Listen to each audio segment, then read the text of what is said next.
घटना हाथ हमें के नामे नहीं लेवत है और तिल्दा नेवरा क्षेत्र बनत जात है घटना के गढ़। आज फिर तिल्दा नेवरा क्षेत्र के सासा होली में बहुत ही दुखद घटना सामने आए। मोटरसाइकिल और स्वराज माजदा के टक्कर में एक जन महिला के मृत्यु हो गई।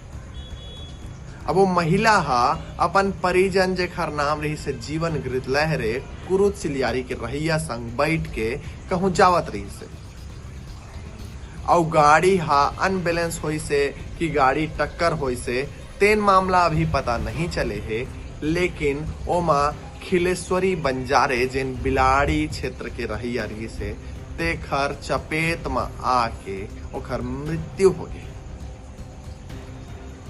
अब एमा रोड के गलती है कि बड़े गाड़ी वाला की गलती है कि छोटे गाड़ी वाला की गलती है, ये तो भगवाने जान ही, लेकिन एकर सुधार का हो सकते आप मन कमेंट करके बताओ। आप मन देखा था सीजी भास्कर, मैं आप मन के दोस्त भाई पागल युवराज शर्मा।